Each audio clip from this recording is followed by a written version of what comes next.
Okay, we are in the book of Judges, Shoftim, chapter 8, verse 25. What happened is that the people asked Gidon to be the ruler. He said no, but he says, what I want from you is the gold earrings that you got from the enemy, who were the Midianites. And as we said, when it says Ki Ishmaelim Haim, it doesn't mean that they're actually Ishmaelites. It means that they imitate. It could mean, actually, according to one opinion, that they were Ishmaelites. They all came from Yishmael, or it could be that, that they adopted the minhag, the custom of the Yishmaelim to wear earrings. Okay, fine, whatever it is. So Vayomru, and the people said, Naton Titain, we will willingly give you the earrings. V'yifreshu et hasimla. So what they did was they spread out a garment, v'yashlichu shama, and they threw the earrings in there. Each nezam l'shlalo, each man the spoil, the nose ring of a spoil. Very good. So that was chaf. There's one of the verbs we've had in the hifil. V'yashlichu. Yes. Yep. Yeah, that's a hifil verb. Yes, absolutely. Okay, so what happens is, good. So Vayhi Mishkal Nizme Hazahav. So the weight of the golden nose rings, Ashir Sha'al, that he asked for, were Elef Ushvame Od Zahav, were 1,700 pounds of gold.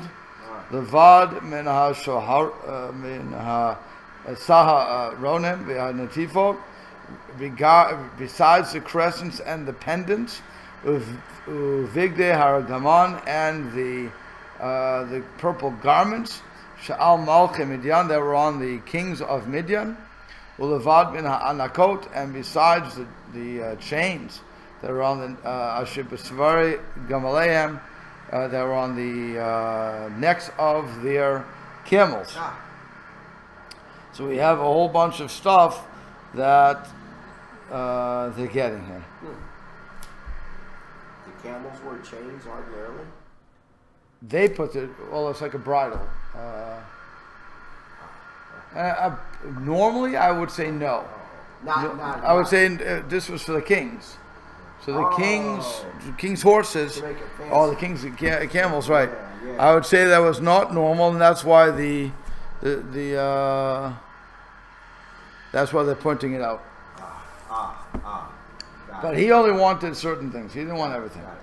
And so now what happens? Here's really the downfall. Vayaz oto Gidon le ephod. So Gidon used those nose rings to make an ephod. So Rashi immediately says, what's it for? Liot zikaron, that should be as a memorial al teshua gedola, on this great salvation, l'rot kama haya chelam kaved, to show how great the army was. Shebeznei chashuveihem, how you call zahav hayazeh. That from the ears of all these people, that's what they made this gigantic ephod from. So when you see 1,700 pounds of gold, and you know that it was all made from earrings, and you're going to get earrings from the person. How many earrings does a person wear? It's not that many. Even if they do wear even today, if you take all the gold out of one person's ear that he's wearing or she is wearing, then you're still not going to find even a pound of gold. Not even a pound. Yeah. So it's and here they're melting it down and they're making this. So obviously there was a great army. That's why he was doing it. That's how Rashi explains it. So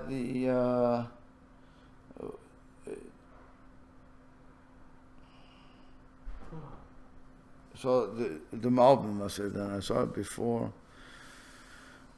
Yeah, here it goes. So it says, "Vayazmin nezamim asa efo takshit lezecher hanes." Again, following Rashi, he says he took these earrings and made this into an ephod to show the miracle. But here's the key point: V'acharei moto, after his death, zanu acharav, the people prostituted themselves or turned away from it. to it. V'yahi Gidon leveto lemokesh. So that's why Gidon and his household became a snare. That they caused people to stumble in, and as a result, that he would be punished and that his sons would be killed. So he's making the ephod as a memorial for what's going to what happened. But because it turns into a bad situation, people start worshiping it, that's when it's going to turn against him. And the digest says, 27, it says, an ephod, thus this was in the shape of a belt or a garment.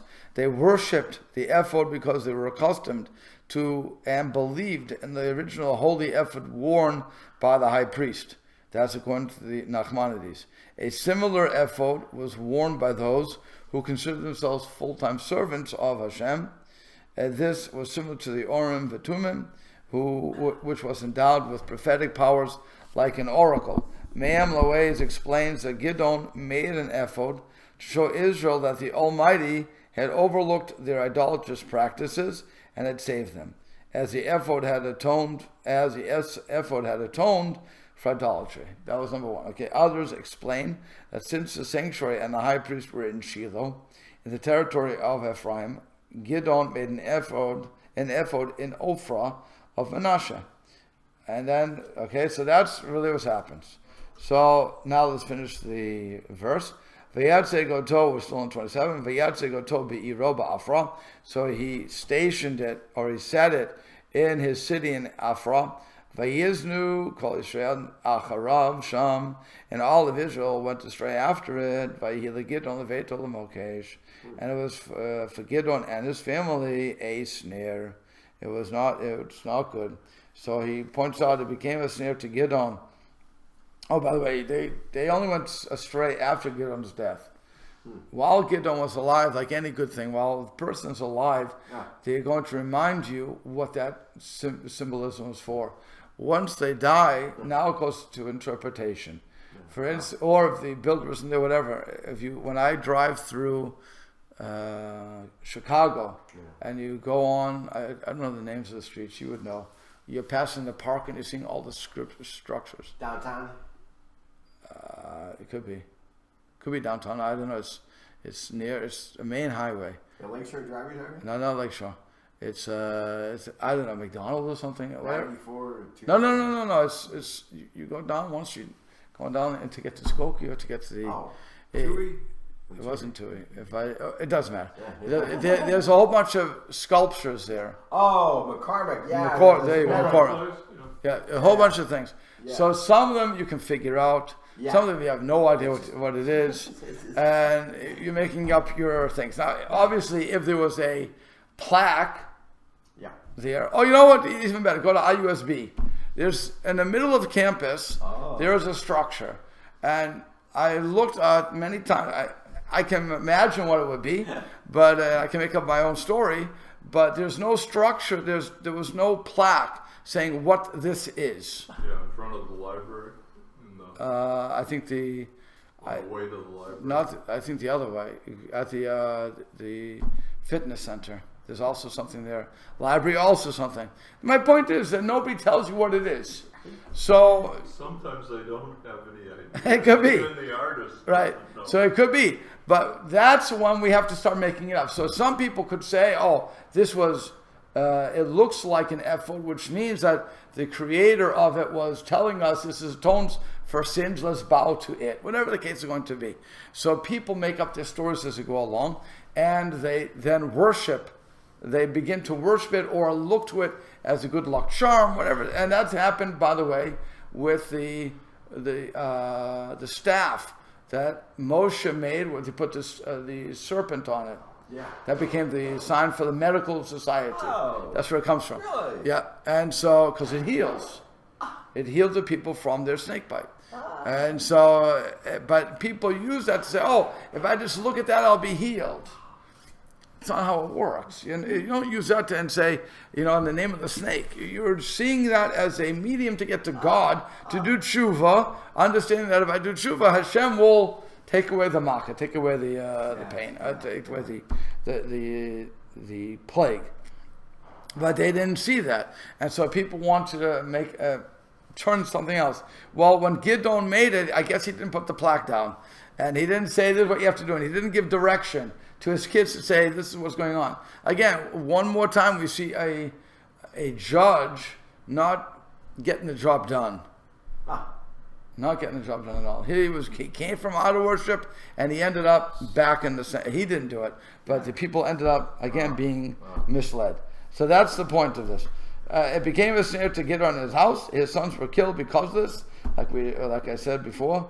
Although well intended, for Gidon did not take the spoils for himself, but chose rather to make them with him a reminder of a miracle. Gidon should have made an object for the house of God in Shiloh rather than leave it in his city, Ophrah. So there's a lot of ways to do things. He messed up. Okay, so what happens? 28. Vayikana Midian lifnei bnei Israel. So Midian was subdued before bnei Israel. V'lo yasfu l'seit rosham. They could not again lift up their heads. Vatishkod haaretz. And so the land lay quiet. Arba'im shana b'mei Gidon, the 40 years of the days of Gidon. So he accomplished that, even though the people were going astray after his death. While he was here, things looked pretty good. Okay. Now, Vayelech Yerubaal ben Yoash v'yesh beito. So now again, this is Gidon. Yerubaal, the son of Yoash, went and he lived in his house.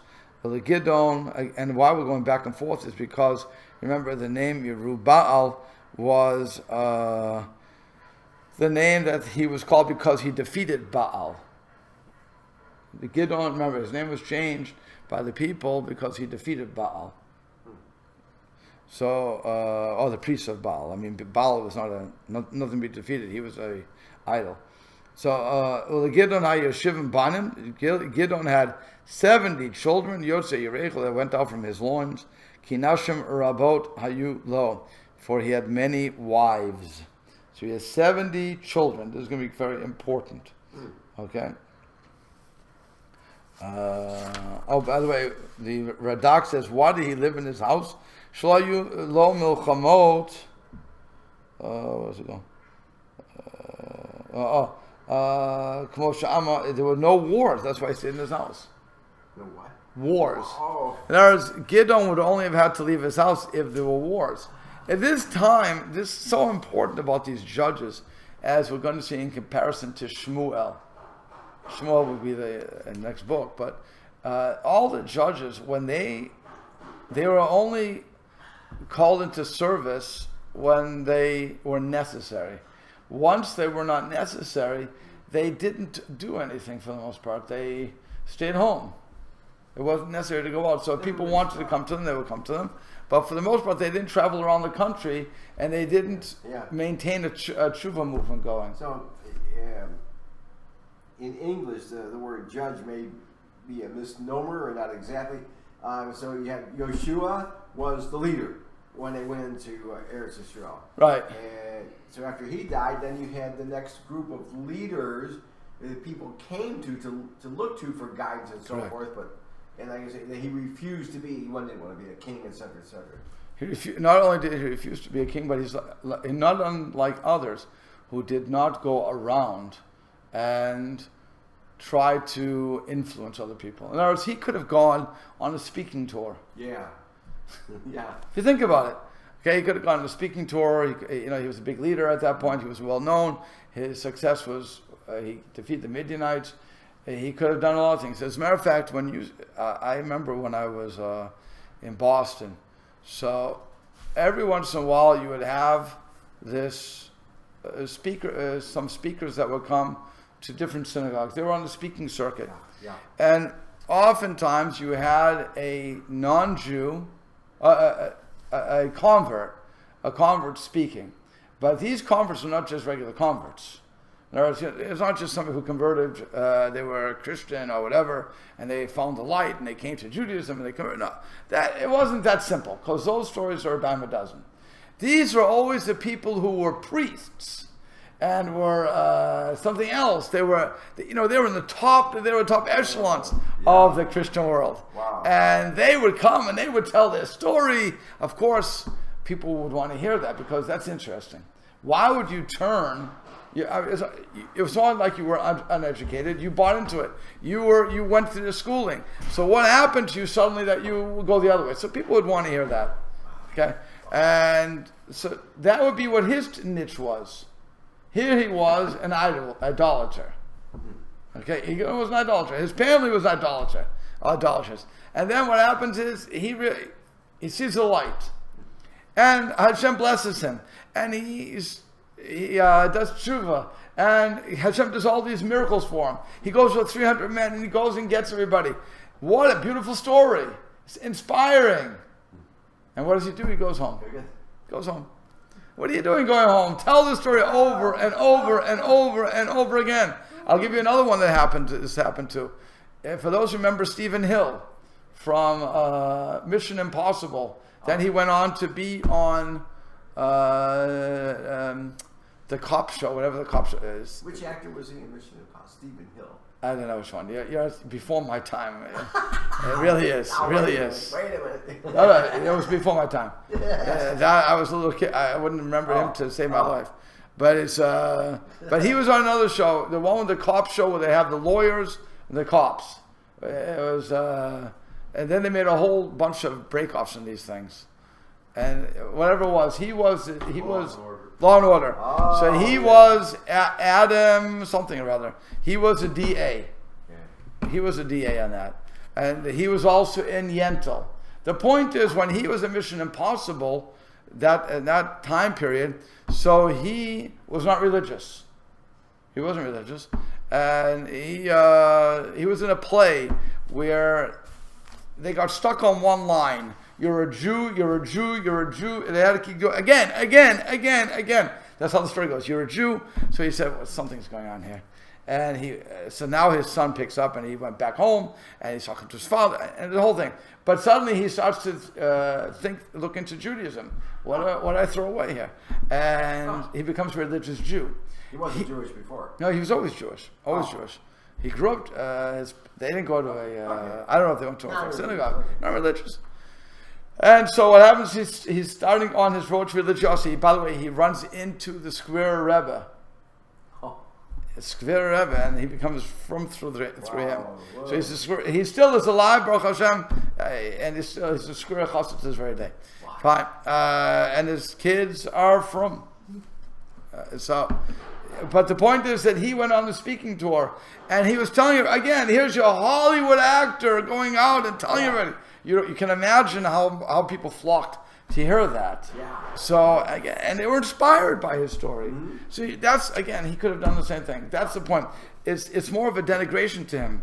The way the Radak is saying it. He stayed at his house. There was no wars anymore. Leave me alone. He was a modest guy, in other words. Yeah, but it works against him because he's staying home. Oh, you should have gone out. You should have been Makari of the people, influence the people. Right, influence the people. Go out and tell people the story. Show how important it is to be frum. Show how important it is to keep Torah. Wow. Hashem will help you against immense odds. We had 300 people we went up against. Look at this ephod I have. It's 1,700 pounds of gold. The ephod was that like a sash or something? What was that? It's like a belt, it said here. Yeah, but it's gold. It's a gold thing. Oh, the one he built was really heavy. Gold, yeah. But, a normal one. A normal one would put there, yeah. From the priest would wear it. But here you have a gigantic one. It's modeled after that. It's beautiful. It's like Trump. If you ever remember when he had the Apprentice, the original Apprentice, before all the stars got into this. So he would always invite his the Talmidim, the apprentices, to his house, and when they would walk in, it's all gold. Everything was gold on the top. So that's what they showed us. If it was real gold, I don't know. I'm assuming it's real gold, but that's what he could have done. So he could have gone out. He could have been Makari of the group, but no, he doesn't. Like I said, it's an interesting statement that they didn't go out. Okay, now let's continue on. His Pelegesh, which is a woman who is not his wife with a ketubah. She has no marriage document, and I'm not sure if he's even Jewish. Normally, a Pelegish is not Jewish either. So, right, she doesn't have kedushin. She doesn't have kedushin. She doesn't have ketubah. Nothing. So I'm not sure where her level would stand as far as if she's Jewish or not. But his Pelegesh was in Shechem. Yaldalo gamhi bain. She also bore him a son. V'yasim et shemo Avimelech, and his name was. And it's interesting. He put his name to be instead of he just named him. He made his name Avimelech. Okay, and so who says it? The Barvanel says the name indicated that he was destined to be king. How are you, Jim? Okay, is that later? Right? Oh, I have 10 minutes. Okay. So Avimelech means what? The father of the king. Yeah. So that's what he's saying. He was saying he's designated to be king. Fine. Is my father the king? Is that what it means? Oh, it could be father king. Huh? It could be father king. Avimelech could be my father king. Avi my father? Well, no. If you remember, it's Avi David is the father of David. Oh, okay. Right? So Avimelech could be the father of the king. Okay. Or the king's father. Interesting. Right. Vayamad Gidon ben Yoash b'seva tova. So now Gidon, the son of Yoash, dies in a good old age. So good old age normally means that he saw everything nice. Okay. And then what happens? Vayikaber b'kev Yoash aviv. He was buried in the gravesite of Yoash, his father, in Afra, Avi Ezri, in Avi Ezri. So the Malbim, just to catch up with the Malbim, he says, where is it? So he doesn't have anything. Fine, let's go on. We did everything else from him. Vayihi kasher made Gidon, and it was when Gidon died. Vayashuvu b'nei Yisrael. So b'nei Yisrael again turned astray. Vayisnu acharei haba'alim. They turned after the Baalim. Vayisim lehem Baal Brit leElohim. And so they made for themselves Baal Brit as a god. This Baal Brit, whatever that was. Baal Brit is the name. Mr. Sion says the Baal Brit was the name of that avodah zarah. Okay, so the point is they turned away, and he gives an interesting explanation. It says when Gidon died, they made for themselves. The pattern continues, fine, and was Baal Berit. This is its name. This is synonymous with Zavuv, the deity of Ekron, an image of a fly. People worship me all sorts of strange things. People do what they want. Okay. Let's go on. Vayikash. I'm sorry. Lamadalit. V'lo zachru ben Israel et Hashem lahayim. Here's the sad statement: the Bnei Israel did not remember Hashem, their God. Hamach lo miyad kol avayim, the one who saved them from the hands of all the memories misaviv, from all around. They didn't remember him anymore. And the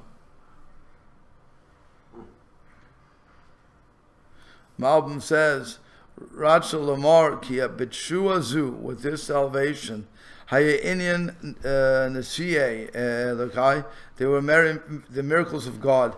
Via royal is called Hashem, and they should have remembered Hashem. Fehem lo zachor Hashem, but they did not remember Hashem. Kiyach Suhu the Inyan Tevai, because they connected the victory with natural events, Ligvorot Gidon, and with the strength of Gidon. V'im Kain, Ayalahem Liskort Gidon. And if that's the case, they should have remembered Gidon. And it says, so they didn't remember all the good. Heim Shalmu Ra'atachatova. They repaid bad instead of good. They didn't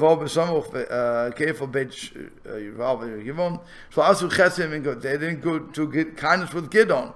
Misachahu Beit Yeruva'al. because he was the house of Yeruval, which means that he fought with Yeruval. And here they're making a covenant with Baal, or the god of Baal. The worshippers of Baal after his death. So out of everything else, they should have. Even if you don't remember God, you should have remembered Gidon, who fought against this God. So what about? So they're talking about that's recent history, Gidon. What about from Mitzrayim? They don't remember anything. I mean, everybody knew about, the world knew about that. The known world at that time knew about that. Right. And they don't remember that either. Well, they're many years later. There's many years passed between. Wow. Mitzrayim was probably 300 years in the past. Yeah. I mean, how many Jews today will say, God did so many miracles, according to the Bible, God did so many miracles for the Jews. Where's God now? So what have you done for me lately, God? So since we started the Pesach Seder, at least Jews remember it once a year. No, but again, we only remember it as a historical event, if it even happened, according to some people. Again, when you're reading these stories, when we read history, we see it as something. First of all, we give reasons for it. Yeah. There's no history that we assume didn't have reasons. Okay, any victory, look at James Cameron. He gave you all the reasons for all the plagues. There's a volcanic eruption, blah, blah, blah. So he puts nature into it. Yeah. And I'm not saying that didn't have, I'm not even saying that he's wrong with methodology. But it was all God who did it. But, you throw God out of the, once I can tell you why it happened, I'm throwing God out of the equation. That's all I'm doing. Yeah, you're right. Yeah, so people say, okay, if God did all this place, if God talked to Moses, if God talked to everybody, so why doesn't he talk to us? Of course, they don't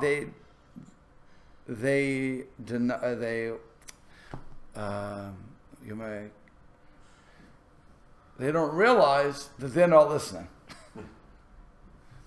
Every once in a while you get a call, right? Somebody calls you and you flip it and you say, hello, hello, and nothing happens. And you realize, then you look and you see, oh, they hung up on me. Okay, what happened? Either they pocket dialed you, which is nothing strange. You know what pocket dial is? Pocket dial is, it's all one screen. So it's in there, they press the wrong way, and it dials the last number called. So pocket dial. So you don't know what it is. They call it a butt dial, a pocket dial. It's whatever it is. So, or somebody calls you, and you pick up, but the connection didn't make it. That's the commercial. Can you hear me now? Can you hear me now? But people don't realize. So that's basically what God is doing. God's talking to us, but we've decided we don't want to listen. And that's what it is. Or we say we're going crazy. Why would we hear this? Again, it can be dream, whatever.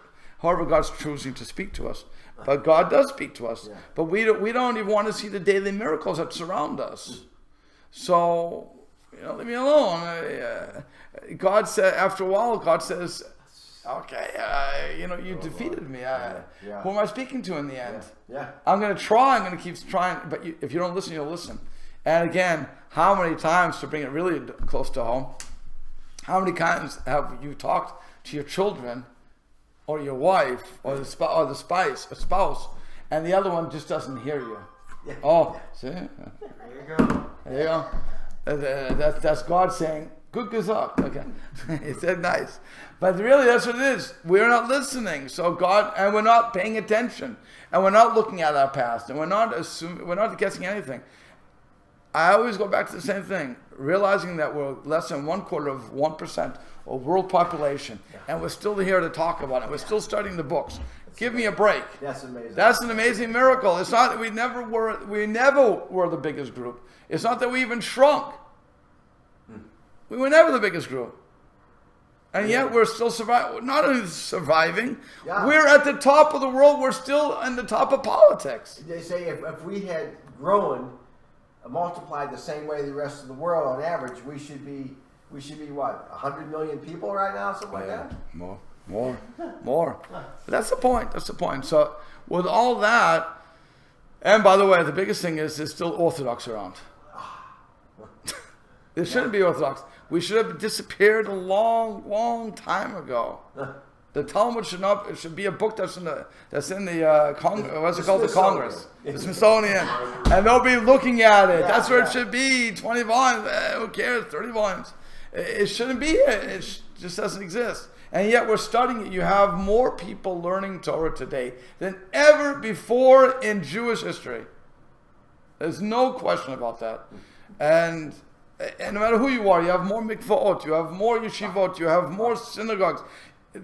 Even the non-religious, the non-Orthodox Jews, call them what you want, they have their own place to go and they maintain it.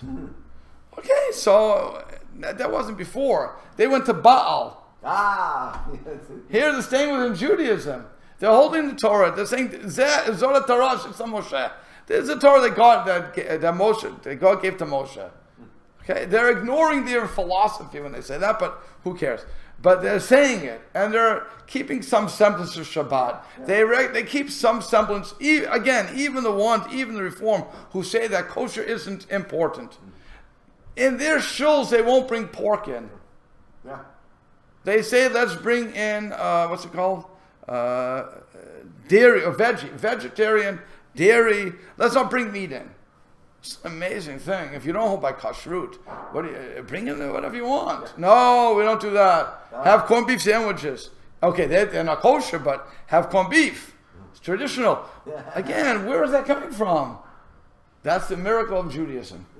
No matter how much we want to assimilate, we know that we're still Jewish. And that's, by the way, a credit to Moshe Mendelssohn, who said, you can shave your beards, you can assimilate, you can do what you want, but be Jewish in your home. I mean, it didn't work, but where it did work was they maintained their identity, which is important. I think it's very important, and I think that's probably one of the biggest changes from this time period, where they didn't keep their identity. They were going to different gods. They were doing different things. It was unbelievable. Surrounding culture, right? So they were totally assimilated. They want to leave me alone with this stuff. And today's Jew is not saying that. Well, our surrounding culture is basically religious. Right. In the West, it's Christianity. So, well, we can keep our Judaism. Right. So it's just an amazing thing. And I think that, again, all segments of Judaism really have to think about that and say, this is mamash a miracle that we maintain it. Again, if you're religious, it's not a strange thing. But if you're not practicing Shabbat, if you're not davening 3 times a day, if you're not doing those things, if you're going, everything else is secular, but you still have to wear that Jewish star. You still have to, I'm proud of what I do. Okay. It's a beautiful thing. It's a very beautiful thing. Okay, so I think that's where we'll have to stop, right? Yeah. He's one of the big Reform congregations in St. Louis, a big, huge